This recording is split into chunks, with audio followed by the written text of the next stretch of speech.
ကဘာပေါ်မှာကျမတို့မသိသေးတဲ့လှုပ်ဝက်ချက်တွေအများနေပါတယ်အခုတင်မြင်တွေ့နေရတဲ့ဒီပုံလေးကတော့တာမန်ကြောက်တောင်အကြောင်တစ်ခုမဟုတ်ပါဘူးဒါဟာဘူဂေးရီးယားနိုင်ငံရဲ့တောင်တန်းတွေကြားမှာပုံကွယ်နေတဲ့အမျိုးသမီးအင်္ဂါပုံသဏ္ဍာန်ဂူတစ်ခုဖြစ်ပါတယ်လူသားတွေရဲ့မူလအစနဲ့တဘာဝတရားရဲ့ဖန်တီးမှုကိုအမခံပေါင်းစပ်ထားတဲ့နေရာတစ်ခုဖြစ်ပါတယ်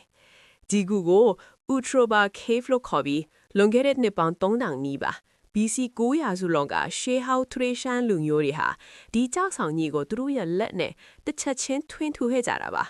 တဘာဝအတိုင်းဖြစ်ပေါ်နေတဲ့အကြောင်းလေးကိုအမျိုးသမီးတို့ရဲ့အင်္ဂါပုံစံတထေရတဲ့တူအောင်သူတို့ဘာကြောင့်များဖန်တီးခဲ့ကြတာလဲဒါဟာရိုးရိုးရှင်းရှင်းအနုပညာတစ်ခုတည်းမဟုတ်ဘဲသူတို့ကိုးကွယ်တဲ့မိခင်နတ်ဖျားမကိုပူဇော်တဲ့အထွတ်အမြတ်ထားရနေရာတစ်ခုလို့ဆိုပါတယ်ဒီကူတဲကိုဝင်လိုက်တဲ့အခါ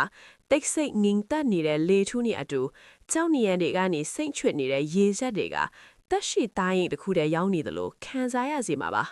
ဒါဟာကျမတို့အားလုံးရဲ့မူလအစကိုပြန်လဲတည်ပေးနေတယ်လို့ပါပဲလူသားတွေဟာတဘာဝတရားကနေဆင်းသက်လာတာဖြစ်တယ်လို့တဘာဝတရားကိုလည်းအခုလိုပဲလေးလေးနက်နက်တန်မိုးထားခဲ့ကြပါတယ်ကဘာပေါ်မှာဒီလိုထူးဆန်းအံ့ဩဖို့ကောင်းတဲ့နေရာတွေအများကြီးရှိနေပါသေးတယ်တဘာဝတရားရဲ့ထူးဆန်းအံ့ဩဖွယ်ရာတွေကိုတင်ဆက်ပေးလိုက်ပါတယ်ရှင်